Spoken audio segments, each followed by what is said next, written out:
Dizes o que pensas, mas não pensas no que dizes. Eu não preciso de ajustar contas absolutamente com ninguém. Para um país mais justo, para um país mais pobre, perdão. Deus existe dentro de nós. Quando as pessoas não acreditam em Deus, não, Deus existe dentro de nós. Ser exigente, não sermos piegas. Ser exigente, não sermos piegas. Mãe, olha, tu sabes fazer ténis. Ela fez 4, mas não sabe fazer ténis. Não sabe fazer ténis. Ai, que informação dramática.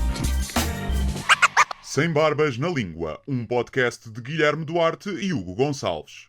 Então, sejam muito bem-vindos a mais um podcast Sem Barbas na Língua. Voltámos agora à configuração remota, ou seja, cada um em sua casa, porque eu tenho Covid. Não. Por acaso não. Não, tenho gonorreia. Tenho gonorreia. Não, mas fiz ontem o teste da Covid, é um facto. Fizeste? Fiz, vou para os Açores, tive é verdade. que fazer o teste da Covid, ainda não sei o resultado. Qual é que foi o teste que fizeste? Eu pedi o cotonete grande no cu, foi o que eu pedi. Que é o mais fiável, não é? É, porque vês a próstata também. Já agora aproveitas e fazes um check-up. Não foi... foi nas narinas e na garganta. Foi isso. E gostou ou não? É que eu vou ter que fazer isso também. Eu ia preparado para o pior. Sim. Apesar de eu não ser muito... Apesar de ser hipocondríaco, não sou mariquinhas nessas coisas. Mas não me custou absolutamente nada, devo confessar. Mas a Xana já tinha feito um que isto tinha sido muito pior. Não enfiaram assim a zaragatoa por aí além. Custou-me mais na garganta porque deu aquela ameaça de grego, não é? Sim. Percebi que não seria bom para o homossexual. Não seria... não ia deixar os homens muito felizes. Mas... E então não custou nada. Tranquilo. Agora vamos ver. Bem, eu também vou ter que ir aos Açores em dezembro. Também em trabalho. E também, pronto, me aguarda-me então o teste simultâneo da próstata e do nariz. Sim, um gajo aproveita e faz tudo. Estás com obras aí? Deixa-me fechar então aqui a janela porque estava-se a ouvir... Estava-se a ouvir. Aqui, olha, e já agora por aproveita acaso não há. Diz. Não, estava a dizer que os meus vizinhos de cima também estão em obras, mas agora estão caladinhos, portanto pode ser que não interrompam aqui o coisa, mas diz. Tu vais aos Açores porquê? Queres informar os nossos ouvintes? Vou passear, os açorianos? Sim. Vou a São Miguel, Ponta Delgada a atuar, dia 10 de outubro, e então aproveito, vou uma semaninha antes e viajo, vou ao Faial, São Jorge, Pico, e estou 4 dias depois em São Miguel. Aproveito para ver os Açores que nunca vi e pronto, estou ansioso, estou à espera que não me calhe cocó no teste do Covid. Porque seria, além de perder as férias, perdi o dinheiro do espetáculo, perdi o dinheiro dos hotéis e das casas e, portanto, era uma chatice. E tiveste alguns cuidados extra nos últimos dias? Não consegui ter, assim, muitos porque tive 2 espetáculos, né? Segunda e terça, no Maria Matos, e tive que ir ao Porto há uma semana e tal, também testar umas coisas. Pronto, tentei ter sempre os cuidados básicos, mas não consegui estar fechado em casa. E como é que foi voltar ao palco? Como é que foram os espetáculos? Foi fixe, correu bem, foi porreiro. Sempre correram as 2 noites, correram muito bem toda a gente. Vê-se que o público também está com... Só mesmo quem quer muito rir é que vai a uma segunda-feira e a uma terça-feira a um teatro em que tem que usar máscara durante 1 hora e tal. Portanto, só mesmo quem gosta muito de comédia e quer rir é que vai. Portanto, acho que o público vai mesmo já muito predisposto para isso e acho que se notou. Também para quem já está a atrofiar em casa há não sei quanto tempo. Sim, também pode ser. O que é que há hoje? O Guilherme não sei quem é, bora lá. Siga lá, ver aquela merda. Sempre saímos de casa. Então correu muito bem, o público foi muito generoso. E é estranho atuar para uma audiência esfarelada, ou seja, com pedaços de ninguém, não? Notas no início, mas depois nem se repara muito nisso. E mesmo os risos são muito mais audíveis do que o que eu estava à espera. Mesmo com esse afastamento e com a máscara, são tranquilos. E fez-te bem? Deu-te colinho artístico e para o ego que estavas a precisar? Eu não sei, se preciso disso não noto muito. Devo precisar também, não é? Toda a gente gosta dessas carícias no ego, mas não sinto propriamente Quando eu digo ego, não é ego no sentido mais frívolo, é no sentido de fazeres uma coisa que gostas, não é? Sim, Tipo... mas os nervos também são tão grandes que acaba por ficar ela por ela. Eu não saio de lá tipo, ei, estava mesmo a precisar disto. Estou sempre tipo, para que é que eu estou a fazer isto? Até faz mal à saúde. Sim. E depois, quando corre bem, acaba por compensar essa parte. Mas é só ficar ali, é o break-even, não há lucro. Não há lucro. Como é que é os americanos chamam zero sum, não é? Não é sim, zero sum. Sim. Mas sim, senti a falta e deu-me gozo fazer e testar coisas novas e ver que funcionavam. Essa parte dá muito gozo.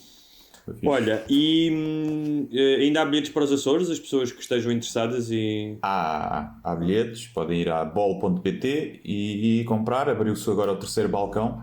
Os 2 primeiros já estão cheios, dentro das medidas Covid, né? E portanto ainda há bilhetes. Não, é possível que esgote até lá, não sei, vamos ver. Não sei como é que é Açores, se vende muito em cima da hora ou não. Há terras em que vende-se nos últimos 3 dias quase os bilhetes todos, há outros que se vende com antecipação. Não sei, não faço ideia, mas portanto se quiserem eu aproveito também para dizer que vou estar nos Açores em dezembro. Eu costumo fazer sempre parte da organização de um festival literário, já falei dele aqui, chamado Arquipélago. Este ano vai ser um bocadinho diferente, porque vai ter na mesma os escritores dos Açores, tem sempre uma participação local muito grande, mas normalmente tem presenças internacionais ou de escritores do continente que vão para lá, e desta vez vai ser tudo feito remotamente, portanto vamos ter vários autores estrangeiros, americanos, porque há uma grande ligação entre os Açores e os Estados Unidos, não é? Então, normalmente levam sempre escritores americanos, e desta vez as pessoas, depois vou avisar os ouvintes, que não teriam a oportunidade para ver estes escritores, em princípio até vamos ter o último Pulitzer, o Colson Whitehead, que escreveu o Nickel Boys, vão poder ver porque vai ser transmitido, ainda não sabemos em que formato, em princípio será por alguma das redes sociais, mas vão poder ver em direto, porque não vamos fazer ao vivo. Há males que vêm por bem. Sim, olha, eu queria dizer também que fui a 2 espetáculos, uma peça de teatro, mas era num sítio, tipo num armazém, num galpão, portanto não é típica a plateia clássica, não é? Tinha pouca gente, mas depois até soube que o espetáculo só está 2 semanas, escutou sempre, não é? Também são poucos, mas é bom sinal que as pessoas estão a aderir. E fui pela primeira vez ao cinema. Estava praticamente vazio, isto foi num sábado, acho eu, estava vazio. Isso deve ser fixe. E fui ver, possivelmente, um dos piores filmes que vi nos últimos tempos, o Tenet do... ajuda-me. Do Nolan. E pá, eu gosto de várias coisas do Nolan, gosto da trilogia do Batman, o Inception, e tive ataques de riso de tão mau que aquilo é, tipo, tem cenas que é completamente de novela, tipo a relação entre as personagens, o vilão então, que é feito pelo Kenneth Branagh, tem linhas de diálogo que são dignas de vilão de novela. Eu fui com uma grande amiga minha, pá, e nós tivemos ataques de riso, tipo, não conseguimos parar de rir com aquilo. E depois, o que poderia ser interessante, que muitas vezes várias pessoas perguntaram, mas os efeitos especiais não compensam, a ideia não compensa? Não compensa, porque se por exemplo no Inception, gosto ou não da história, tem elementos de recursos técnicos e de efeitos especiais e até de ideias, não é? A ideia que está inerente ao sonho, que pode ser interessante, mesmo que tu não percebas tudo. Aqui não é apenas a questão do filme ser profundamente confuso e às vezes ser muito básico nas soluções que ele apresenta. Parece que o gajo teve uma ideia que é vou pôr o gajo a andar para trás, tipo, que é a cena reversível. Então os recursos do filme, que é gajos a andar para trás, barcos a andar para trás, aviões a andar para trás e gajos à porrada a andar para trás, que nem sequer é um recurso de efeito especial muito cativante, sabes? E achei mesmo, fiquei chocado. O filme custou $200 milhões, não é? E fiquei chocado com a pobreza do filme. A pobreza nesse sentido, pois o filme é rico porque vê-se onde é que eles gastam o dinheiro, não é? Mas tem cenas que são absurdas, tipo, o guião é absurdo, os diálogos, especialmente as relações emocionais, não é? Tipo, há um marido e uma mulher, depois o herói com essa tal mulher que tem um filho, são risíveis, fiquei mesmo, fiquei estupefacto, confesso-te. Pronto, vou ter que esperar para ver se tu não estás armado em crítico do público. Zero, não tem nada a ver com crítico do público, zero. Se fosse francês, se calhar já tinhas gostado, percebes? Se fosse zero. Se fosse Le Tenet, já tinhas gostado. Vou dar um exemplo. Não, já ouvi várias pessoas a dizer o mesmo. Olha, há um filme da Netflix que acho que é o Extraction, que se chama. Aquele que é um gajo... Já ouvi falar. Não é com o Ben Affleck? Não é. Então não é Extraction. Bem, mas basicamente é a história de um gajo que é das Forças Especiais e que vai... Pá, é um gajo... Eu acho que ele até entra em alguns filmes. Não sei se não é o gajo do Thor. Bem, não me lembro. Mas é um dos gajos dos filmes de ação agora, todo bonitão. É um filme de ação. Que tem um plano de sequência incrível. Eu acho que nós já falámos desse filme aqui. Que é quando que o gajo vai salvar um miúdo. Tem que ir buscar um miúdo que foi sequestrado. E é o típico filme de ação. Pá, eu adorei esse filme. Ou seja, qual é que eu acho que o Christopher Nolan pretende debruçar-se sobre temas elevados que têm a ver com, como ele já fez no Interstellar, com o tempo, com as viagens no tempo, com questões metafísicas filosóficas, juntando isso ao cinema de entretenimento e não funciona. Não funciona. Eu adoro filmes de ação e adoro filmes com efeitos especiais. Não sou nada zero o gajo que só vai à Cinemateca ver ciclos de cinema. Antes, pelo contrário, adoro. E mesmo, por exemplo, outro filme que não é um filme bom, mas que eu curti muito mais, que é o novo filme, também está na Netflix, do Jamie Foxx, que é aquela droga que dá superpoderes, não é? Não acabei de ver. Que é o típico filme de domingo. Sim. Não é? Mas que 1000 vezes esse filme, ou seja, esse tempo que eu passei a ver o filme do Jamie Foxx, que não é um filme nada extraordinário, muito mais bem gasto do que a ver o Tenet, tirando, repara, se tu depois entrares naquele registro do riso, de começares a rir, não é? Quando vês o Kenneth Branagh a dizer, tipo, as linhas do Kenneth Branagh do vilão, eu tive ataques de riso, portanto isso aí vale a pena, não é? Se tu entrares nesse registro, começares a rir de cada vez que aquilo tem uma cena absurda, aí já vale o dinheiro. É um filme cómico e... Pois, já dá. Era esse o objetivo. Não fui, nem tenho visto grande merda, por acaso, na televisão. Muito bem. Olha, eu queria deixar aqui para os nossos ouvintes um pequeno aviso, um aviso positivo, não é? Um aviso apocalíptico, apesar de que eu acho que o mundo vai acabar em algum momento, não é? Ainda ontem ouvi na BBC que o Sol vai entrar numa fase de extrema atividade, portanto, com mais explosão. Vem um solar flare e vem um objeto estranho a caminho da Terra, não viste? Isso também não vi. Não se sabe se é um asteroide pequeno ou se é ferro velho do tipo do foguetão. E então acho que dizem que há uma grande probabilidade de ficar a orbitar a Terra durante um ano como uma segunda Lua, porque dada a trajetória e a massa, né, da Terra e do objeto. Mas é uma coisa de um foguetão, não pode ser muito grande. Pois não é muito grande, eles não sabem bem o que é. E acho que é supostamente agora nos próximos dias, acho que é na primeira semana de outubro que iria, mas acho que não irá entrar na atmosfera, acho que vai ser capturado pela gravidade da Terra e ficar aqui à volta. Não sei se será visível a olho nu, penso que não, se tem também no foguetão, acho que não. Muito bem, hoje temos, o meu aviso vai, porque hoje temos um programa muito especial, acho eu. Sim. Vamos falar de genealogia, das nossas árvores genealógicas. Não confundir com ginecologia. Não confundir com ginecologia. Assunto do qual nós já falámos largamente. Já. E que vamos, de certa maneira, falar também, era isso que eu queria dizer, que é, eu tenho reparado que nós no programa temos tido agora uma tendência, não sei se foi propositada, mas no programa semanal mais longo, aberto a toda a gente, ainda que tenhamos algumas vezes algumas temáticas, temos tido uma tendência para comentar algumas questões da atualidade, que por vezes depois até nos levam a outros temas que não estão relacionados com a atualidade, e que temos centrado os programas para os patronos, não exclusivamente, mas em temas mais específicos e que às vezes até vamos mais fundo, porque nós gostamos de ir fundo, não é, Guilherme? Sim, há que saber controlar, não é? Às vezes fundo, outras vezes depois vais de surpresa fundo, puma! Vai buscar. E por falar em fundo, ou mais ao de leve, porque há que saber, como tu dizes, intercalar entre uma coisa e outra, tanto este programa que vamos falar de genealogia vamos gravar agora 2 programas de seguida exclusivos para patronos. Estou mesmo confiante que vão ser, quando um dia fizerem documentários sobre a nossa vida, vão falar destes programas. Era isso que eu queria dizer, basicamente. Está bem, então, dá-me só um segundo, tenho só que atender aqui um telefonema, espera aí. Então vamos fazer uma pausa, é isso? Guilherme fala com a sua noiva neste momento.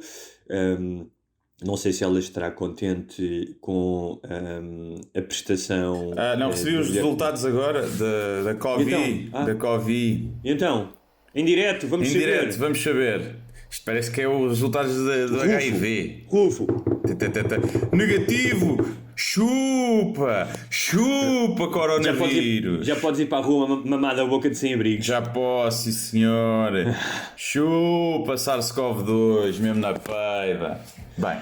Bem, dizia eu que os programas para patronos Vão ser vão estar espetaculares, um não é? mimo. Um deles dedicado exclusivamente ao orgasmo, ou aquilo que os cientistas chamam Orgasm Gap, que nós já aflorámos aqui de certa maneira, que é, existe realmente uma diferença entre o orgasmo masculino e feminino, e nós vamos ter a ciência a suportar essa análise. E vamos trazer uma mulher para ter um orgasmo em direto e compararmos, não é? Exatamente, vai ser com uma convidada. Não, isso é publicidade, clickbait, publicidade enganosa. E o outro tema tem a ver com a linguagem neutra. Aqui há uns tempos o Guilherme mandou-me um vídeo de uma rapariga a explicar... Acho que estás a arriscar muito, dizer que é uma rapariga. Podes estar a arriscar. Peço desculpa, então...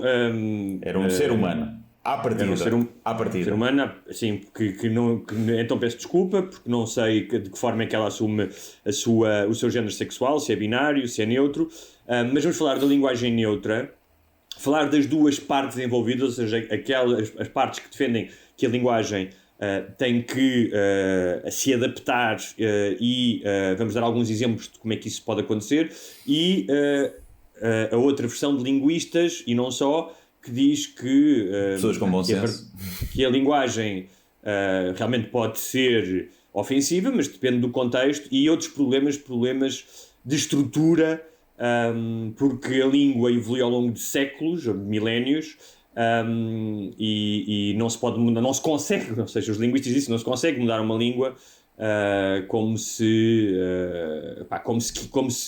tuneia um carro, por exemplo. Sim. Mas vamos tentar dar as duas partes e aproveitar também, já que vamos falar de língua, que é algo que eu e o Guilherme gostamos muito, de falar depois no final de expressões insultuosas, tão características e portuguesas como vai pentear macacos, vai chatear o Camões ou vai bater punhetas a grilos. Exatamente, é isso. Isso nos episódios, porque para a semana não haverá episódio geral, porque lá está, eu vou estar nos Açores e não tivemos tempo de gravar esta semana com antecedência, portanto vamos manter o programa de patronos, que sairá normalmente, mas o programa para toda a gente não haverá para a semana. E esta semana atrasou 2 dias, recebi muitas mensagens, então o podcast, e eu respondi, se fosses patrono, saberias, porque nós avisámos no Patreon que o podcast ia atrasar para quinta-feira. Portanto, além das coisas boas extra que recebem, se forem patronos, ficam também a saber em primeira mão quando não há podcast, o que é excelente. Porque... Como tal, apesar de não ir haver, de irmos fazer um interregno de apenas uma semana, na próxima semana, há a possibilidade, é uma boa oportunidade para se tornarem patronos. Isto não é um golpe publicitário, é mesmo só porque o Guilherme vai para os Açores e vai trabalhar e vai estar de férias, portanto tem mais que fazer, não é? Exato. Vai estar a ordenhar vaquinhas, mas é uma boa oportunidade para se tornarem patronos. E se quiserem tornar-se patronos, Guilherme Duarte, tu que és o detentor dos conhecimentos informáticos. Patreon.com/sembarbasnalíngua e vêm lá os modelos a partir de €1 por mês. Podem ajudar, podem contribuir, podem pagar pelo conteúdo, porque não é ajudar, também é ajudar, mas tem conteúdo extra, portanto não estão a ajudar ninguém, estão a pagar por conteúdo extra. E desbloqueiam também tudo o que está para trás, portanto tem cerca de 20 e tal episódios já extra patronos que podem desbloquear e ouvir na nossa ausência. E é isto. Dito isto... Como dizia o ceguinho do metro, tenham a bondade de me auxiliar. Alcidar. É alcidar? Alcidar. Tenham vontade de me alcidar, só favor. Alguns, aquilo é tipo um mote que todos usam. Por falar nisso, havia uma ceguinha na estação do Saldanha. Não é ceguinha, é visual. Vê lá. Uma cegueta, pronto. Havia uma cegueta que tinha o pratinho. Ele passava lá quando ia para a faculdade, para o técnico, e o pratinho às vezes tinha moedas de tipo uma moeda de 5 cêntimos só. Portanto, foi alguém que passou e deixou uma moeda de 5 cêntimos. Porque é cega, não percebe? Sim, mas tipo, em um segundo ela toca na moeda e percebe que a moeda é de 5 cêntimos. Está bem. Ela tem dedos, não tem cotos, não é maneta também, não é? Por acaso não era. Sim, mas para isso ela tem que ir logo tocar na moeda. Também é falta de respeito da cega. Logo ir ver, deixa eu ver quanto é que este deu. Isto é tipo quando te oferecem um envelope com dinheiro no casamento, não abres logo para ver. Não, é verdade. Portanto, Foste tu que me contaste fui. que dão envelopes vazios, não é? Sim, foi. Foda-se. No casamento de um amigo meu, deram envelopes vazios. E depois no casamento da irmã, ou vice-versa, já não sei qual é que foi a ordem, estava sempre alguém que abria e punha o nome da pessoa. E então ficaram a saber quem é que tinha oferecido, porque é que voltou a acontecer. É assim. Que cena marada. Eu prefiro dizer, já me aconteceu uma vez, fui a um casamento e estava muito mal de finanças e disse, olha, estás-me a convidar, mas tipo, eu estou muito mal, eu não consigo dar um presente. E essa pessoa disse, não tem problema nenhum, vem na mesma. Isso para mim não é importante. Acho que é mais sincero tu dizes isso, não é? Sim. É, mas ainda por cima, normalmente quem não oferece é aquele pessoal que nem sequer tem ligação, vem da raça, aqueles primos ou tios em terceiro grau, que vêm só por... É aquelas famílias que na Terra convidas alguém, tens de convidar toda a gente se não parece mal, e são essas pessoas que depois vêm comer à pala e não têm nenhuma... Mais vale dizerem que não vêm, estás a ver? Tipo, não temos ligação, não vou ao casamento fazer nada. Por falar em primos em segundo, terceiro, quarto grau, tetravós, bisavós, vamos mergulhar no nosso passado, Guilherme Duarte. É verdade. Este episódio deve-se em grande parte à cortesia do Luís Varela. Verdade. Luís Varela, que é o fundador e o detetive genealógico de A Minha Família.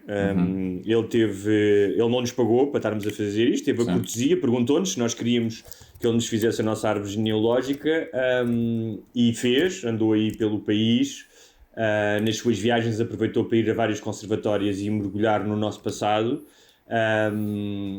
Quem estiver interessado, é sempre um bom presente, especialmente agora para o Natal, às vezes para os pais, para os avós. Sim. Podem ir ao site ver o trabalho dele em aminhafamilia.pt. Exatamente. Ele está também no Facebook, aminhafamilia.pt, Facebook, e no Instagram. A primeira coisa que nós descobrimos foi que eu e o Guilherme somos irmãos. Sim. Fomos parados à nascença, daí esta é a nossa afinidade de podcast, e que somos filhos biológicos do Nuno Melo e da Joacine. Exatamente. Não é? E aí explica-se o nosso bom senso, não é? Porque recebemos genes de bom senso de ambos os lados, genes moderados, e então aí se explica que nós sejamos pessoas tão dotadas de empatia pelo outro. Não somos. Descobrimos alguma coisa, que grande parte da tua família é da Guarda, não é? Certo? Sim, a parte da minha mãe é da Guarda, sim. Pronto, a minha também, portanto, se calhar ainda andámos lá, nos nossos antepassados ainda andaram a esfagar genitais, não sabemos. É possível. Aquilo também é uma zona pequenina. Aquilo... Exatamente. Aliás, eu já devo ter comido umas primas lá. Provavelmente. E apenas uma pequena curiosidade antes de mergulharmos na nossa árvore, que o Luís me explicou, e que é importante também para as pessoas, até para as pessoas que estiverem interessadas em fazer isto, é que nós temos a ideia de que o nosso apelido é algo que vem desde sempre e que tu consegues seguir o nosso apelido e que vais até ao Afonso Henriques. E ele explicou-me que não, ou seja, que esta ideia da uniformização dos nomes, como conhecemos hoje, que é 2 nomes próprios, primeiro o apelido da mãe e depois o apelido do pai, não é? Só foi estabelecida nos finais do século XIX e do século XX, que anteriormente era uma rebaldaria, era um processo completamente anárquico, em que as crianças muitas vezes tinham os apelidos dos tios ou dos padrinhos, muitas vezes de alcunhas, as pessoas ficavam... que eram alcunhas, sim. Por isso é que há gajos que... Havia alguém que conhecia uma pessoa que era o Joaquim Isqueiro, não é? Sim. O próprio nome José Saramago é uma planta do Alentejo e parece que era uma alcunha. Também... E havia outra tradição, que era os rapazes adotavam o apelido do pai e as meninas adotavam o apelido da mãe. O que hoje seria impossível, tendo em conta, não é? A forma como nós vemos o patriarcado, portanto... Sim, até as mulheres ficarem com o nome do marido no casamento já é algo que continua a acontecer muito, mas é muito mal visto pelas feministas mais radicais, não é? Que é uma questão de posse. Eu, por acaso, se me casasse, não fazia zero questão que a minha namorada tivesse o meu nome. Sim, eu também. Não, acho é que, se formos ver a raiz, obviamente que começou por questões machistas e de posse, provavelmente. Sim. Mas hoje em dia já não é isso que representa, hoje em dia é uma tradição. Sim. A mulher, quando é só isso. Sim. Não, eu acho que até, já que é para pôr, o homem usa o da mulher e ela usa o do homem, tipo, trocam. Sim. E eu nos fico- filhos continua a ser, não é? O último nome continua a ser o do pai. Nos filhos também há. Ou seja, a linhagem que continua é muitas vezes a. Eu, por exemplo, já me apelido falaram de do um homem. casal, de um ou das casais que escolheram um dos filhos tem como último nome o nome do pai e outro o nome da mãe. Portanto, são irmãos, mas os últimos nomes são diferentes. Pois, isso é fixe. E o Luís explica também que mesmo a nobreza, que era mais regrada na passagem do apelido, não é? Até para conservar um certo estatuto, que mesmo assim, mesmo a nobreza, de vez em quando, não era tão rigorosa e, por exemplo, os netos do Nuno Álvares Pereira, que ainda é um nome, não é, que convinha ter, imagina, tu ias entrar numa discoteca, ali no século XIV, e diziam ao século XV, no senhor não pode entrar, e diziam, eu sou o filho sabe do quem é o Álvares meu pai? Pereira. Sabe quem é o Sim, meu o meu pai? pai deu cabo de espanhóis. Mas que mesmo assim, os netos dele acabaram por adotar o apelido Botelho. Ok. E pronto, esta pequena introdução para as pessoas perceberem. E depois isso nota-se, aliás, eu vi isso na minha árvore genealógica, não sei se reparaste, não é? Tipo, há uma altura que eu chego ali ao século XIX e já nem há apelidos, quase, praticamente, não é? Os apelidos, já alguns nomes sim. não, Já é o não Zé, têm apelidos. é o Zé. É o Zé. É o Zé. É o Zé, exatamente. Olha, alguma coisa que tu queiras destacar desta... Porque eu tinha aqui um ou dois apontamentos que destaquei desta análise aos documentos que ele nos mandou. Alguma coisa... Deixa-me abrir aqui a minha árvore. Não, descobri coisas giras, não é? Descobri que a minha avó... Que o meu pai era filho ilegítimo da minha avó.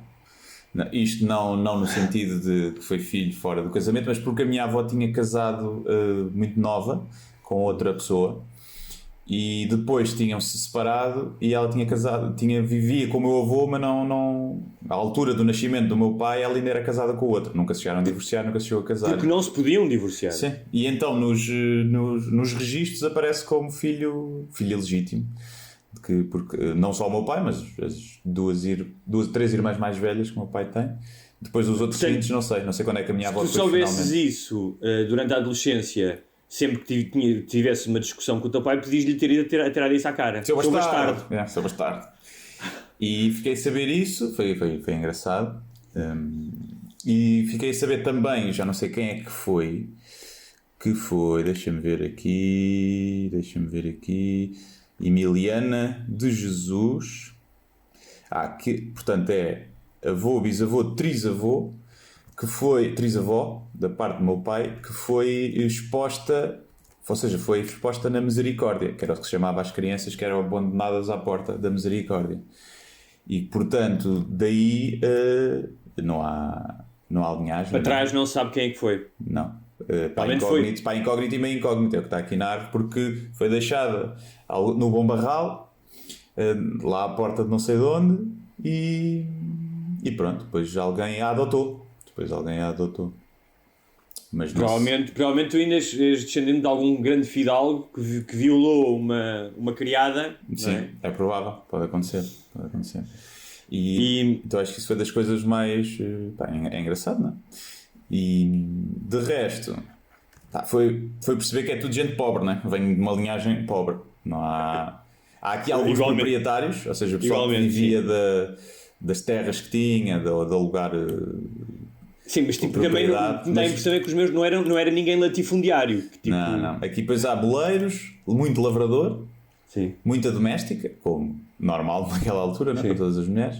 Muito jornaleiro, que era pessoal que fazia... Igualmente. Trabalhava a pescar, não é jornaleiro que vende jornais, ele pôs aqui a explicação, é pessoal que trabalha tipo pescados, né? Faz curtos trabalhos de tempo.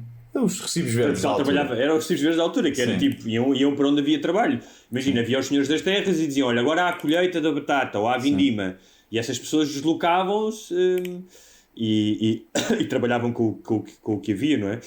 E tenho aqui um fazendeiro, mas tenho aqui um fazendeiro. Aí que é para não pensarem também que é só... Fazenda que se calhar é um coitado que tinha uma quintazinha ali para os lados de Camarate, que é uma merda, que é uma coisa ali mínima, se calhar era esse o fazendeiro. Olha, eu já lá vamos a essa parte das profissões que eu achei muito curiosa. Eu também percebi isso, não é? De origens bastante humildes, todos, maioria deles jornaleiros e domésticas. Eu acho que deve ter sido por isso que eu decidi ser jornalista. Sim. Não é? De doméstico. Jornaleiro, o que é que representa a seguir o próximo passo na evolução da linhagem familiar? Jornalista. Não é? E doméstico também. Gostas muito de trabalhar em casa. Exatamente, juntei as duas coisas. No fundo, eu sou o triunfo da minha linhagem. Eu acho que este processo eu tinha revisitado não tão profundamente no tempo, tão para trás, mas quando fiz pesquisa para o livro O Filho da Mãe, não é? Porque tinha a ver já um bocado com, e fui até aos meus avós, mas fiz uma certa revisitação. Curiosamente, algumas coisas que me contaram agora tiveram aqui a sua prova documental, não é? E isso foi interessante. Mas sim, uma coisa, desculpa interromper, que diz. Além desta linhagem, quem eram as pessoas e o nome, não sei o quê, temos acesso a montes de documentos, não é? De certidões de nascimento, certidões de casamento, tenho aqui algumas certidões de óbito também. Também é verdade. E tu vês, por exemplo, quem é que foram os padrinhos no casamento, e isso é muito interessante. Era aí que eu queria chegar, que é ao ver esses documentos, não é? E alguns deles foram escritos em 1910, tenho aqui alguns, não é? Desse género. Ou seja, o facto de veres um documento e veres uma caligrafia e veres um nome... Difícil de perceber a caligrafia, em muitos dos casos. Quanto mais antiga é. Sim, aliás, isso é engraçado, porque podemos já falar disso, que é...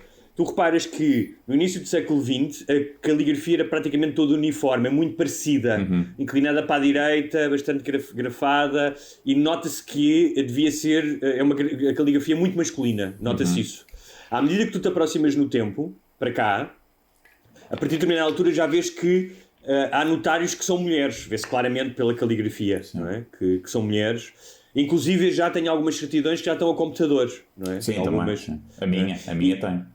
Exatamente, a minha também. Então é muito engraçado ver essa evolução, não é? Como é que era preenchido, por exemplo, a certidão de nascimento do meu avô em 1910, com essa caligrafia muito difícil de entender, e fui ver outros documentos da época, era muito uniformizada, não é? Devia haver um estilo, não é? É tipo como os padres, para serem padres têm que ter aquele sotaque sibilino, acho que tu, para seres notário tinhas que ter aquela caligrafia.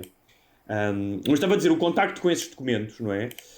Com o documento em si, com a caligrafia, com os nomes, remete-te, pelo menos a mim, não é? É quase como ver uma fotografia, de certa maneira, evoca memórias e o seu contexto. Não é?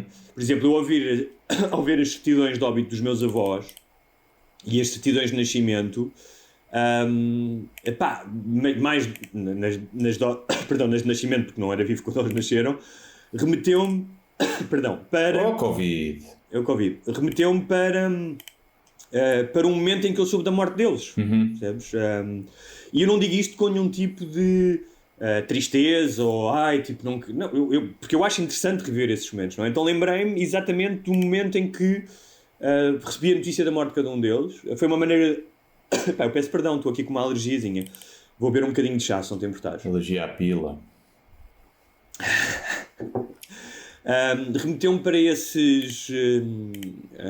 para a morte deles e para esses dias e também para uma certa saudade e fez-me lembrar deles. Mas houve dois elementos que mexeram realmente comigo, sendo que eu já tinha escavado bastante em relação à minha mãe, mas um deles foi na certidão de nascimento das pessoas. Depois normalmente vêm os averbamentos, e normalmente os averbamentos são o quê? Os casamentos, não é?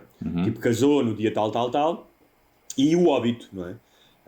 E na certidão de nascimento da minha mãe, acho que é na de nascimento, ou então é mesmo na de óbito, já não sei, vem o local da morte, que é Devonshire Place. Bem, se vê o local da morte, eu diria que é na certidão de óbito. Na de nascimento, na de nascimento seria não, estranho. Na de nascimento vem só quando é que ela morreu. É isso, e a assinatura de vir na certidão de óbito também é estranho. Também é difícil. Não, ainda é forjada. E a questão é, já sabia, até pela investigação que fiz para o livro, muitas coisas relacionadas com a morte da minha mãe, que morreu em Londres, num hospital. Mas eu nunca tinha pensado na rua. E a rua é essa, Devonshire Place, em Westminster, uma zona de Londres. Depois fui ver até ao Google... Nunca foste lá? Não foste lá a essa zona? Não, mas Não, mas fiquei a saber, depois estive a ver o mapa, que já lá fiquei hospedado muito perto. E estive a ver a fachada do hospital onde ela esteve internada e onde morreu, que agora tem um aspecto mais moderno, mas é uma casa antiga. E... Porra, Quer vai ver um copinho de água? Não, é que isto é mesmo uma alergia qualquer. E isso foi uma viagem, não é? Tipo, veres o local em si, nunca tinha pensado nisso. E se tivesses tido acesso a essas coisas, tinhas acrescentado isso no livro? Tinha sido uma informação fixe para o livro? Sim, mas é uma informação factual que eu acho que não acrescentaria nada ao leitor, às reflexões ou às questões factuais que eu quis abordar, não é? São mais curiosidades. Não terias ido lá? Não acharia necessário ir lá. Não, para ti. Não acharia. Não. Se estivesse lá perto, se calhar iria lá, não é? Mas houve outros lugares que visitei que foram mais emblemáticos e, por exemplo, há uma coisa bastante mais emblemática que eu falo no livro e, curiosamente, no livro falo que não encontrei, que sabia que tinha, e voltei a encontrar meses depois de ter o livro acabado, que foram desenhos que o meu pai fez da minha mãe enquanto ela estava no hospital. O meu pai gosta bastante de desenhar, e que são desenhos em que se vê que ela está doente, e que são desenhos feitos no papel do hospital. Portanto, se eu tivesse tido esse papel quando estava a fazer o livro, teria visto que estava lá a morada, Devonshire Place, Westminster, London, não é? E depois um dia estava a arrumar livros e os papéis caíram-me dentro de um livro. Eu tinha guardado aquilo dentro de um livro. Pronto. E a segunda questão, achei curioso, por exemplo, na certidão de nascimento dela vem lá que foram pagos 20 escudos mais 13 escudos em selos. E isto fez-me lembrar depois também em relação, por exemplo, só aqui mais 3 detalhes, que o meu avô era filho de pai incógnito, o pai da minha mãe, que eu já sabia, não é? E que nessa linhagem familiar há mais filhos de pais incógnitos. Portanto, o lado da minha mãe, houve ali, tanto da minha avó como do meu avô, houve ali várias pessoas que... Era tudo puta! Das duas uma, ou era tudo puta, ou era tudo gajos, uns sacanas, tipo, ui, vou dar... É foda mágica, foda e depois desaparece. E é engraçado, porque a minha avó já me tinha contado que a minha avó juntou-se com o meu avô muito cedo, tinha 16 anos, teve a minha mãe aos 17, e me tinha contado que quando eles casaram, a minha mãe já tinha idade suficiente e que fez um bolo. Portanto, a tua mãe fez um bolo. E ela contou-me isso, e agora isso fez todo o sentido, porque na certidão do casamento dos meus avós, que foi em 1964, a minha mãe já tinha 12 anos, eu fiz as contas, não é? Portanto, já tinha capacidade realmente para fazer um bolo. Aconteceu com o meu pai, isso eu também já sabia, aquilo que aconteceu com a tua avó, que o meu pai casou com a minha mãe em 77, já eu era nascido, já tinha um ano, porque o meu pai se tinha casado antes, e portanto até ao 25 de Abril não se pôde divorciar. Só se pôde casar mais tarde, não é? E está lá que, na certidão de casamento está lá que a minha mãe adotou o nome do meu pai, está lá escrito. O cônjuge mulher adotou. Depois foi engraçado porque vi o nome dos padrinhos, que eram pessoas com quem eu me dava muito na minha infância, íamos à casa deles, nos padrinhos de casamento, e isso foi também uma viagem. E é engraçado porque o Luís partilhou comigo uma frase que ele diz que para ele foi importante, que ele sempre se interessou sobre isto desde muito novo, que é uma frase do Virgílio Ferreira que diz: quando morremos ficamos na memória dos que cá estão, mas quando esses também morrem é como se nunca tivéssemos existido.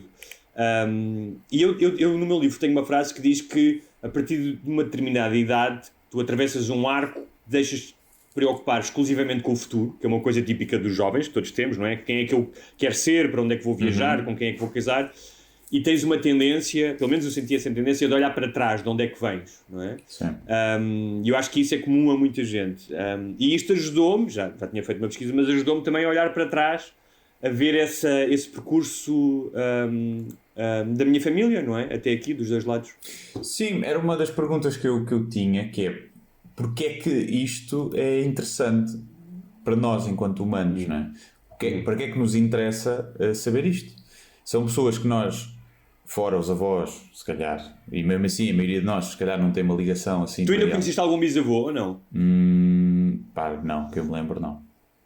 Não sei. Eu conheci, quando era muito pequeno, conheci uma bisavó, uma vez, que era a tal do pai incógnito, ou seja, o homem que era o pai do meu avô, não é que era o pai incógnito.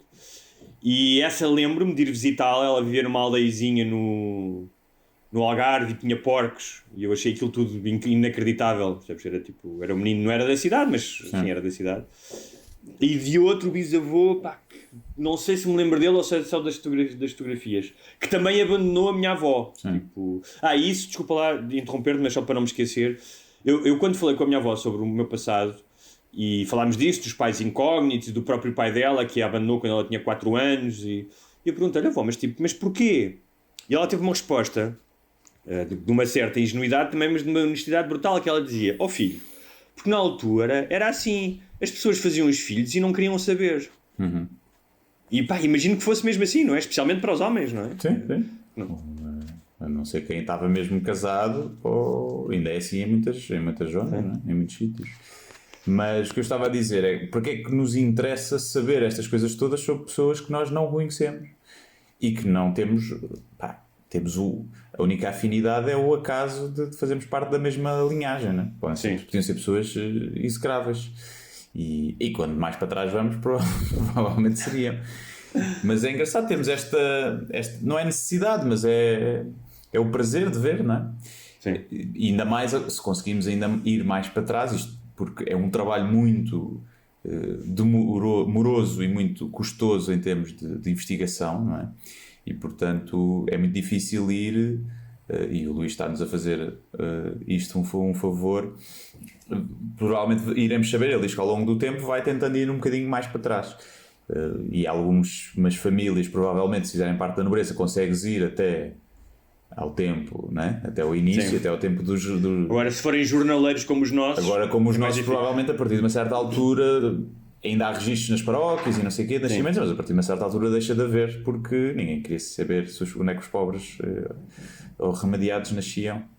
Mas temos essa curiosidade de saber de onde é que vamos. Isso, na verdade, de onde é que vimos. E isso, na verdade, interessa zero para a nossa... Não vamos compreender-nos melhor, não é?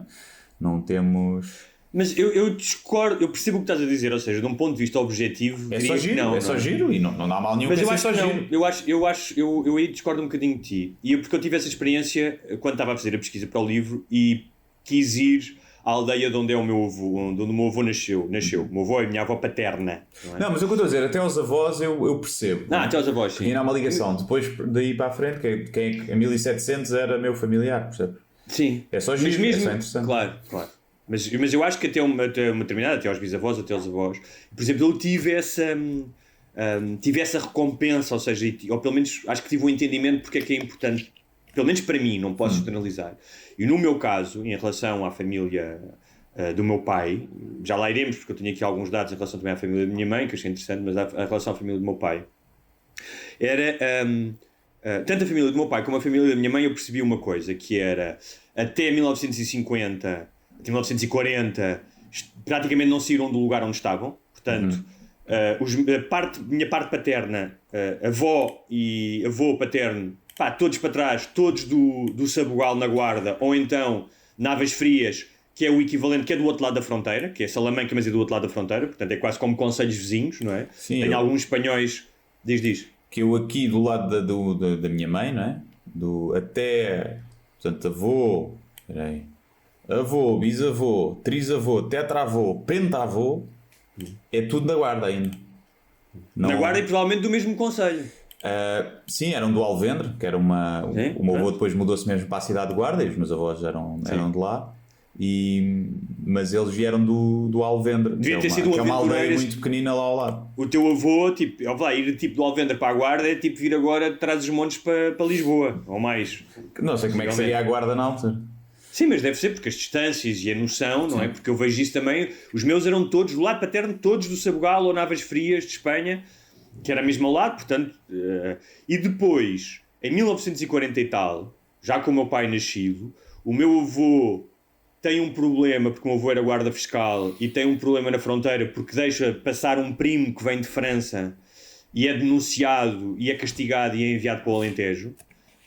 Para um posto de desterro no meio do nada, onde o meu pai passou parte da infância.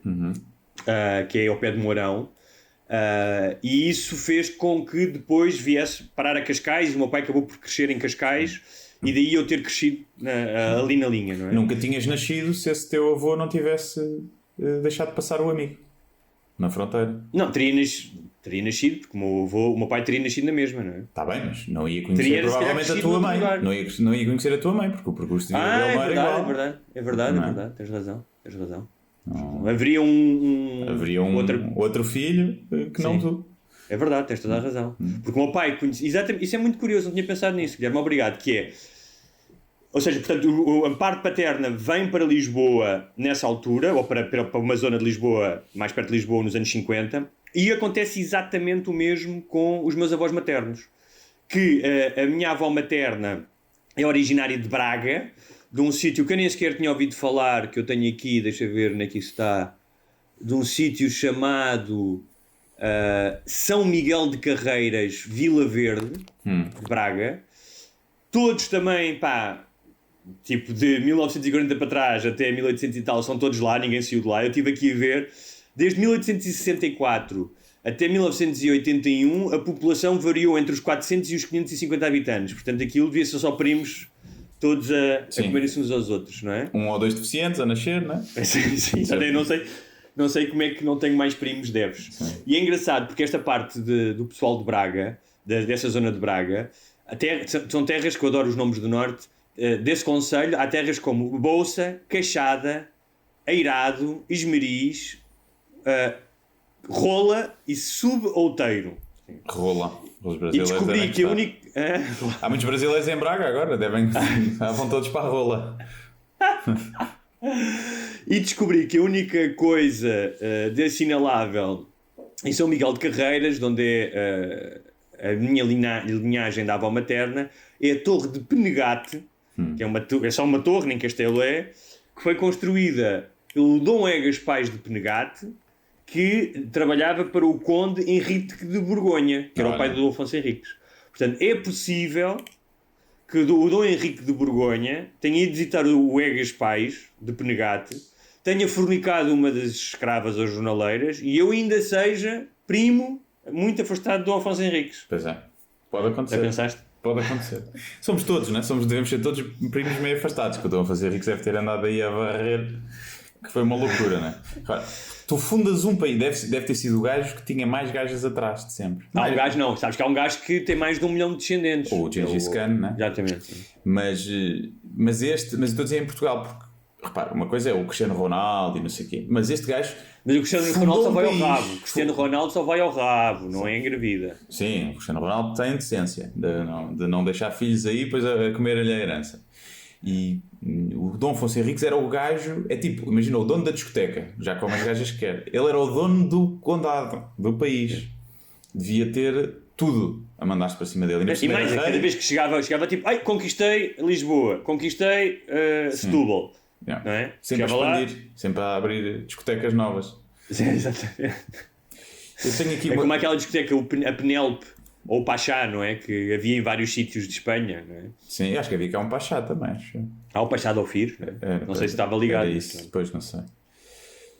Pois, é isso. Mas estava-te a dizer que estamos a falar da reflexão, porque é que isto interessa. Então, há um lado que é um lado histórico que te ajuda a perceber também a história da tua família sobre o contexto do país. Que, da mesma maneira que a minha família paterna e da minha avó materna convergem para Lisboa no início dos anos 50, o meu avô materno também vem aos 15 anos para Lisboa à procura, aos 16 anos à procura de trabalho, trabalhou primeiro numa pedreira, contou-me a minha avó, depois acabou por ele ter mesmo uma empresa de construção, ou seja, e isso é muito engraçado de ver que tanto o meu avô materno como paterno foram provavelmente os primeiros em várias gerações, e eu acho que isso está relacionado também com a evolução do país no século XX, a quebrar com os jornaleiros, ou como nós vimos aqui, ou os lavradores que tinham um pedaço de terra e a terem outros empregos. O meu avô foi guarda fiscal, o paterno tinha vários irmãos que eram contrabandistas, porque é típico daquela altura, não é? Aliás, nós temos vários tios contrabandistas, e o meu avô e depois montou um negócio de restauração, que já aconteceu da guarda fiscal, Portanto, tornou-se comerciante, vá lá, mini empresário, e o meu outro avô também deixou de ser trabalhador rural, como era a mãe dele, para passar a trabalhar numa pedreira junto de Lisboa e para passar a ter ele próprio uma empresa de construção civil. Não é? Sim. E quando eu olho para isso, e isso aconteceu-me especialmente quando eu estive lá no Norte e tive a falar com alguns primos meus muito mais velhos, já com 70 anos, que me contaram como é que era a imigração a salto, quando tu não podias sair do país e tinhas dos passadores que te levavam em segredo e que ias a pé, e depois entravas num caminhão e depois atravessavas os Alpes, os Pirineus a pé, não é? Tenho histórias incríveis de uma prima minha com 13 anos, foi sozinha, percebes? Porque tinha lá a família, que teve que atravessar os Pirineus a pé, à chuva. A mim dá-me uma sensação de uma enorme gratidão, de pensar, porra, que sorte que eu tenho de viver na época em que vivo e destas pessoas terem, como muitos outros portugueses, não é? Houve uma grande imigração em meados do século e também nos anos 60. Já foste aos Pirineus? Não. Pois, fez. Essa foi. Essa visitou os Pirineus e tu não. Se calhar ainda teve, estava-me a dizer que apanhou molhas e dormiu ao relento, mas se calhar ainda esteve lá no après-ski a beber cacau quente. Sim, é? Hoje em dia chama-se trekking e tipo glamping, estás a ver? O que o pessoal passava. Birdwatching. Sim, birdwatching e portanto. E há uma história muito engraçada que ela me contou, não é? Duas, que ela disse-me. Ela veio de outra aldeia, os pais mandaram-na. E ela cortou o cabelo para parecer um rapazinho e levou roupas de rapazes, porque era mais seguro ser um rapaz. E que a determinada altura, nos Pirineus, houve uma senhora que lhe deu um casaco porque ela estava cheia de frio. E ela disse que a preocupação dela, vê lá tipo esta noção do que era a honestidade, a preocupação dela era quando chegaram à França, devolver o casaco à senhora. Sim. É muito curioso, ou seja, depois daquela travessia toda, das molhas, do sacrifício que foi de dias e dias, a preocupação dela era, não, tenho que encontrar a senhora porque tenho que lhe devolver o casaco. Já viste? Uma menina bem formada. Exatamente. E quando eu olho para trás e vejo esse percurso ou seja, era muito mais complicado e era necessário muito mais coragem que esses meus primos tivessem ido para a França, como foram, não é, à procura de uma vida melhor, do que eu ter ido para Nova Iorque como fui, em 2001. Portanto, não só aquilo que eu fiz é relativizado, como ganha outro contexto, que é eu só pude fazer aquilo, ou seja, de repente, a miúda de 13 anos que foi para França com os pais analfabetos e provavelmente com irmãos analfabetos, e num período de uma diferença de quê? Eu nasci provavelmente com 30 anos depois dela ou 40 anos depois dela, o salto já foi enorme, não é? Ou seja, eu tive possibilidade de fazer coisas graças ao meu avô e depois graças ao meu pai que me deram essa possibilidade de ter uma educação e de ter uma mundividência e de estar aberto a uma série de coisas, a eles e também à evolução do país, não é? Também ao 25 de Abril, à democracia, que eles nunca terão sonhado. E isso... quando estavas a dizer porque é que olhamos para trás, para mim isso é importante, sabes? Fazer esse género de balanço. Pois, não sei, eu vou buscar esse sentimento de gratidão ou de ufa, ainda bem que nasci agora e aqui, não preciso ir à minha família, à minha linhagem para ver isso. Basta pensar que não nasci na Serra Leoa. Sim, hoje. Então eu já tento fazer às vezes esse exercício, como está a queixar das merdas da vida, pensar tipo, sou um privilegiado e então não olho só para... Sem dúvida. Ajuda, agora eu obviamente, porque é aquela questão da mais próximo, não é? Exatamente. Claro. Mas sim, o meu avô também veio do Alventre, da Guarda, depois foi para a Guarda e tornou-se construtor civil. Isso é ali, grande parte da Guarda são prédios que foram construídos pelo meu avô. E isso também é bom, é bom saber que há esses... E lá está, se calhar, se não fosse isso, eu provavelmente também não era nascido, porque isso fez com que ele tivesse também conseguido provavelmente ter 8 filhos e conseguiu que os 8 filhos fossem todos estudar, e o meu avô não tinha estudos, nem a minha avó. E não foi ele que conseguiu, não é? A minha avó também que cuidou dos 8 filhos em casa. Valorizamos mais o gene empreendedor do que às vezes o gene doméstico que ficou em casa a cuidar de 8 filhos, que também não deve ter sido pera doce. Claro, não, e eu quando olho para as minhas avós... E nasci mais minhas tias, que são chatas como ao caralho. Sim, não, eu vejo isto quando olho para as minhas avós, claramente Ou seja, elas tinham a missão que estavam incumbidas, não é? Tipo, tinham que ficar em casa, tratar dos filhos, não havia outra maneira. Mas realmente é o que tu dizes, ou seja, essa capacidade empreendedora dos meus avós e dos teus também só é possível graças à ajuda que eles tiveram, não é? Claro, dessas mulheres. Aliás, é muito curioso, nós estávamos há bocado a falar das profissões, não é? E aparece... o Luís consegue apurar as profissões porque normalmente nas certidões de casamento e de óbito vem lá a profissão, não é? E basicamente o que me aparece aqui é essencialmente homens, parecem poucas mulheres, não é? Não sei se eu não tenho alguém, ela tem muitas por acaso. Eu tenho algumas jornaleiras, mas são todas jornaleiras, não é? Ele diz, olha, se não aparece é porque é doméstica, não é? Portanto, a maioria delas eram domésticas. Depois tenho, como disseste, o jornaleiro. Eu tenho muitas lavradoras. Lavrador. E a diferença entre... qual é a diferença entre... Uma proprietária. É lá. Uma Ana Carolina, proprietária. Tenho que ver quem é. Então, proprietário era normalmente alguém com um apreciável estatuto socioeconómico que vivia dos rendimentos das suas terras, o que contrastava com aqueles que trabalhavam nelas, não é? Sim. Portanto, essa era capitalista, fascista. Ana Carolina, nem sequer tem nome de agora, não é? É de onde? É de que altura é essa? Ana Carolina, é isso que eu estou a ver, naquela... Ana Carolina. Depois tens, enquanto procuras aí, tens o jornaleiro, que era alguém que trabalhava à jorna ao dia, não era contratado. Era da guarda. Era da guarda. Avó, bisavó, trisavó da guarda. Devia ter umas territas lá, não é? Sim. E portanto estamos a falar de quê? Meados do século XIX, 1800 e troca o passo. Por aí. E depois tem uma coisa que eu por acaso só vi agora, que era da parte da minha avó paterna. Portanto, os meus bisavós eram de Aveiro e toda a linhagem depois vem de Aveiro, de Estarreja de Aveiro. Olha, não sei. E quando é que eles cruzam? Cruzam-se depois que é em Lisboa já? Sim, em Lisboa. A minha avó, portanto, os meus bisavós devem ter vindo para Lisboa, porque casaram em Lisboa já. Exato, os meus bisavós vieram os dois um de Estarreja, o outro de Rocas do Voga, Severo do Voga, de Aveiro, e casaram em Lisboa. E pronto. E aí a minha avó.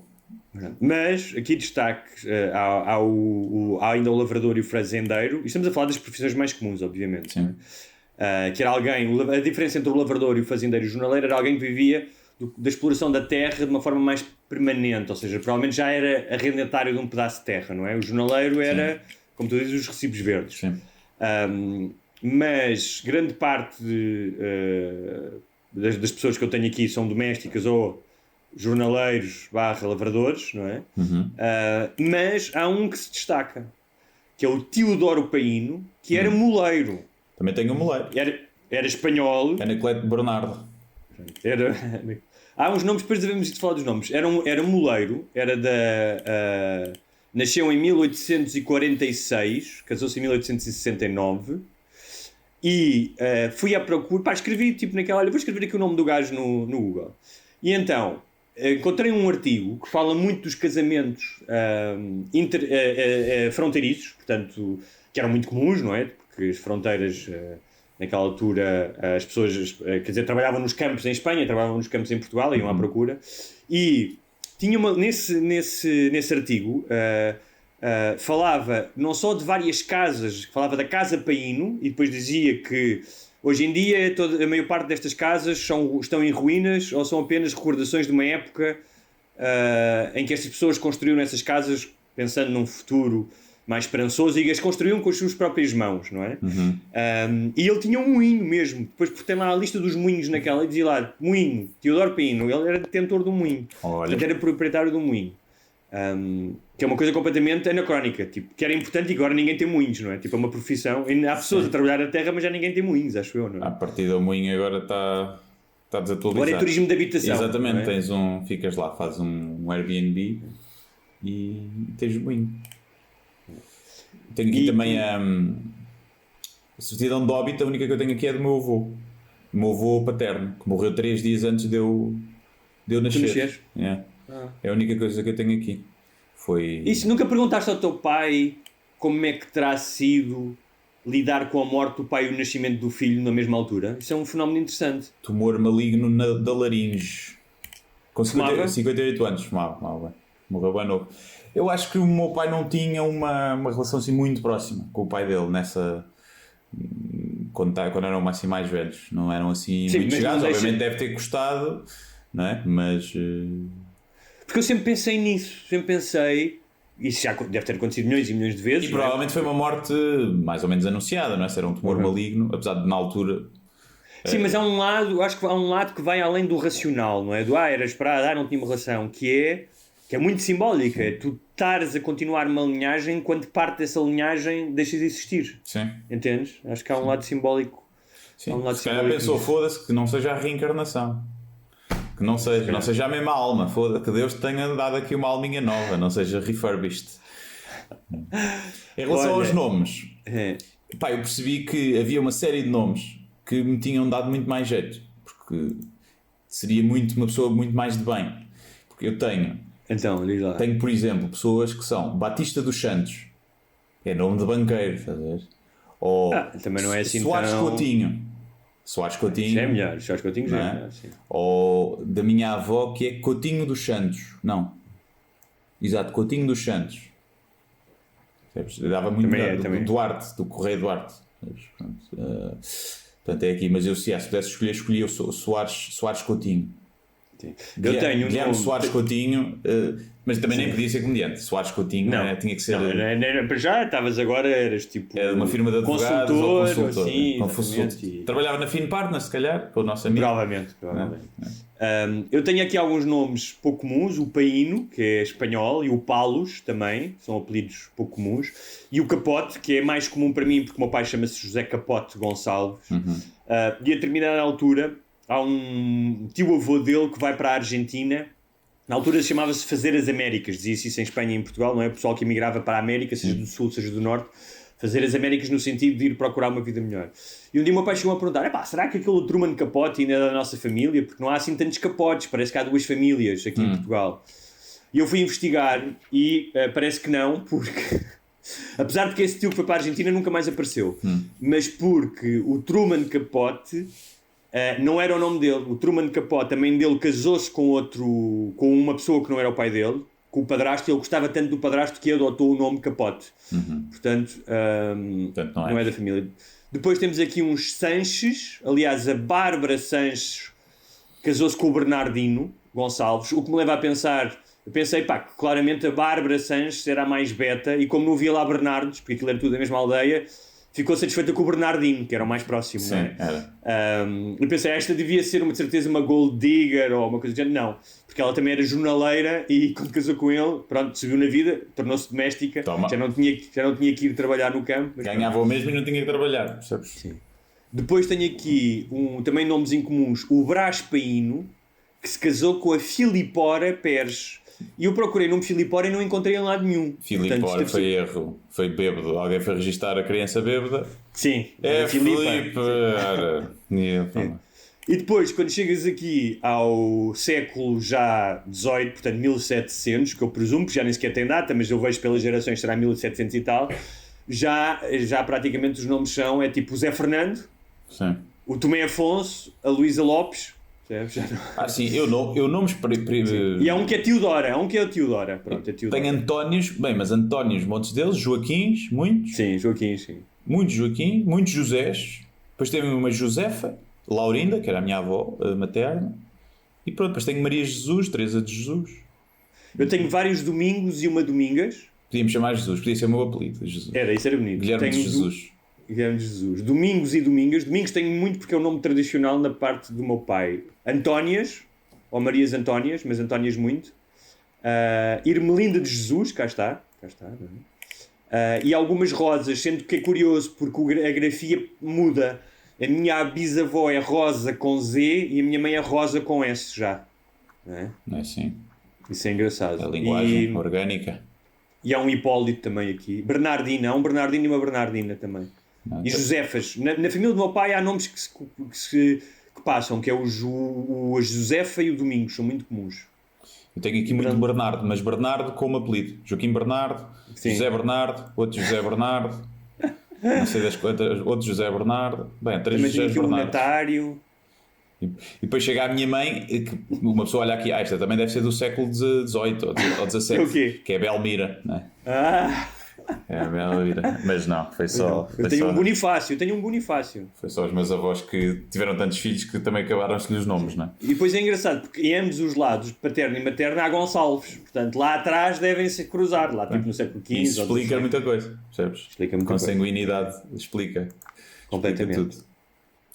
Bem, nós temos que fechar, pensar em fechar isto. Temos. Vou só deixar aqui então sugestões rápidas. Para quem está à procura de emprego e gosta de livros, a Barefoot Bookseller, podem procurar em barefoot.bookseller.com. Podem ir ao meu Facebook, que eu deixo lá também um anúncio, o meu Facebook do Hugo Escritor. É uma livraria num hotel de 5 estrelas de luxo nas Maldivas e está à procura de um livreiro para ir para lá viver. Portanto, é um excelente emprego, não é?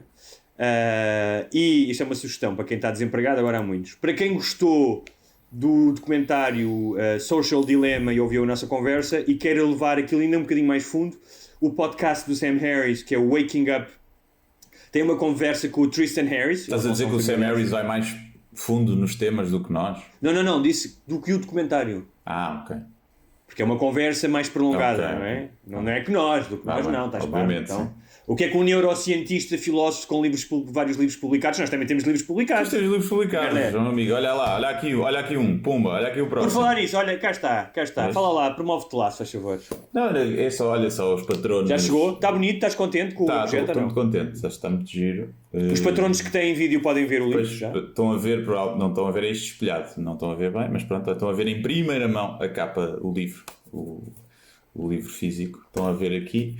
E pronto, é isto. Sai dia 15 de outubro. De entrar Já está em pré-venda? Não, ainda não está em pré-venda. Estive ontem a assinei ontem 100 livros aqui, com dedicatória e com a pata da Zaya, porque tem, aqui vou mostrar, fiz um carimbo que diz Zaya e tem uma patinha. Então assino, cada vez que assino o livro vai com o autógrafo da Zaya. Isso é incrível. Então, e isso vai para quê? Para a UC? Vai para a UC, para ficar lá na UC em venda, pré-venda. E é isso. Não, deve estar, na próxima semana, deve estar em pré-venda. Ok, então, para terminar, o podcast da conversa do Sam Harris é com o Tristan Harris, não são familiares. O Tristan Harris é aquele tipo meio ruivo que aparece no documentário tal da Humane Society, é assim que se chama. Humane Technology. Depois, para quem gosta de ficção científica, a série Raised by Wolves, na HBO. Os primeiros episódios são dirigidos pelo Ridley Scott, o realizador de, entre muitos outros filmes, o Blade Runner e o Alien. O Alien é dele, não é? Acho que é de James Cameron. É capaz. E depois, para quem já tenho falado aqui de pintura, não pensem que eu estou a armar-me em cagão intelectual, mas pintura através da história. Eu pus isto no meu não, é do Ridley Scott, o Alien. O primeiro é do Alien, então, mas há um que é do James Cameron. 8º Passageiros. Ou não? Tens razão, é do Ridley Scott, claro que sim. Agora confundiste, viste? Ainda bem que eu fui confirmar. Do James Cameron é o Terminator, caralho. Que estupidez, que não tem nada a ver. Nada a ver, percebes? Nada a ver. A história, eu pus esse artigo, é um artigo do Tejo Cole, que é um autor americano, já tive o prazer de entrevistar, que escreveu um artigo sobre o Caravaggio, é um pintor do século XVII, que tem uma história muito curiosa, porque pintou grande parte das suas obras-primas em fuga depois de ter assassinado um homem, e andou em fuga pela Itália, por Malta, por Sicília, e ia arranjando trabalho e ia pintando os seus quadros. E o Tejo Cole escreveu um artigo em que fez o mesmo percurso que ele, visitando cidades onde havia quadros dele, ao mesmo tempo que foi entrevistando refugiados de guerra e imigrantes africanos e não só, e compara as duas experiências de sofrimento. E é um artigo que eu adorei, que eu pus no meu Facebook profissional. Quem não tem paciência para ler pode ouvi-lo, porque o New York Times possibilita isso, mas é uma história muito interessante porque cruza a pintura com histórias atuais. E finalmente, já não vão a tempo de ir ao concerto porque é hoje, mas podem ouvir o disco. Eu vou hoje ao concerto da Lina com o Raul Refri, que é o produtor da Rosalia, e a Lina é uma fadista e o Raul Refri é um produtor musical muito conhecido que juntou música eletrónica ao fado. E o álbum é extraordinário. O concerto é hoje, quinta-feira. Acho que só há um concerto, mas hoje são um disco que vale a pena. É isso.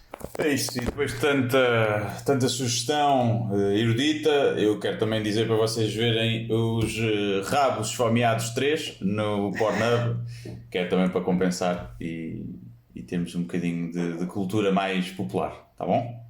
É isto. E não se esqueçam, vamos falar nos podcasts exclusivos para patronos de orgasmo e de esse mito ou verdade, ejaculação feminina. Fica a dúvida. Vamos a isso. Adeus. Até para a semana. Daqui 2 semanas, assim aqui.